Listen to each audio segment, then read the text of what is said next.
मदनपुर नामक एक बहुत ही सुंदर गांव था। वहां के लोग बहुत ही खुश रहा करते थे तथा एक दूसरे की मदद किया करते थे। वह सारे हिल मिल कर रहते थे। अरे बेटा, जल्दी लौट कर आ जाना। हाँ हाँ पिताजी, शहर का जैसे ही काम खत्म हो जाएगा मैं आ जाऊंगा। अब चलता हूँ पिताजी। एक दिन की बात है, एक जादूगरनी उस गांव से गुजर रही थी। इतनी सुंदर नगरी तो मैंने कभी नहीं देखी।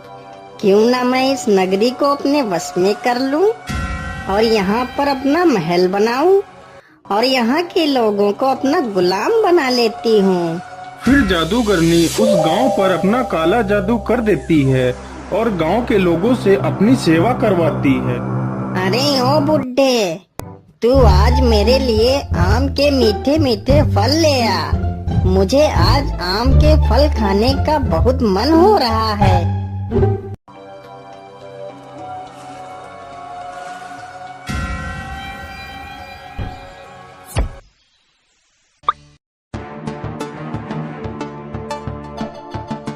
अरे पिताजी, देखो मैं आ गया। आप इधर कहाँ जा रहे हो? आप कुछ बोल क्यों नहीं रहे हो? आपको क्या हुआ पिताजी? अरे ये क्या, पिताजी कुछ बोल क्यों नहीं रहे हैं? आखिर यहाँ क्या चल रहा है? मुझे इसका पता लगाना होगा। लेकिन पिताजी इस ओर कहाँ जा रहे हैं? चलो देखता हूँ।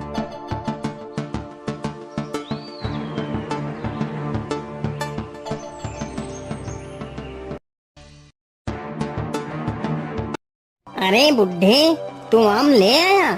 चल रख दे इधर और दूसरा काम कर जाके। अरे यहाँ क्या चल रहा है? ये औरत कौन है? मुझे साधु बाबा के पास जाकर पूछना चाहिए। बाबा आंखें खोलो बाबा, बाबा मेरी मदद करो, बाबा उठो। क्या हुआ बेटा, तुम इतना शोर क्यों मचा रहे हो? तुम्हें क्या समस्या है? बाबा, हमारे गांव के लोगों को क्या हो गया है? मेरे पिताजी को क्या हो गया है? वो मुझे पहचान क्यों नहीं रहे हैं? और बाबा, महल में वो औरत कौन है? जब मैं यहाँ से शहर गया था तो यहाँ पर कोई महल नहीं था। ये सब अचानक से क्या हो गया है बाबा? मैं कुछ समझ नहीं पा रहा हूँ। फिर बाबा ध्यान लगाकर देखते हैं और बताते हैं, बेटा वह कोई औरत नहीं बल्कि एक जादूगरनी है और उसने पूरे गांव पर अपना काला जादू कर रखा है। तो बाबा जी, मैं अपने गांव की रक्षा कैसे करूं? मैं अपने पिताजी को कैसे बचाऊं? बाबा मुझे कोई उपाय बताइए। बेटा, उस जादूगरनी के जादू से गांव को मुक्त कराने का एक ही उपाय है। यहाँ से 100 मील दूर एक कुंभा नामक गुफा है। उस गुफा में तुम्हें मेरे गुरुजी मिलेंगे। वो तुम्हें इसका उपाय अवश्य बताएंगे। जाओ बेटा। फिर मोहन गुफा की तरफ चल देता है।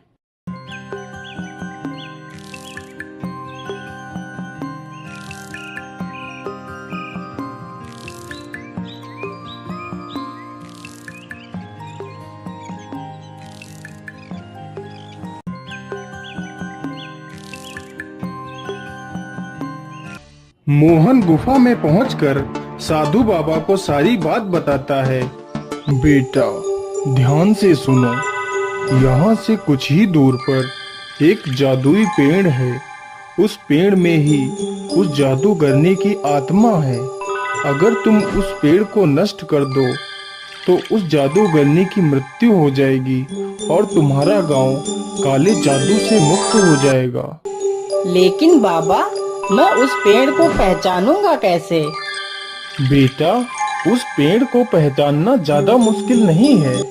उस पेड़ के चारों तरफ एक अलौकिक प्रकाश जगमगा रहा होगा। ठीक है बाबा, मैं चलता हूँ। मुझे आशीर्वाद दीजिए।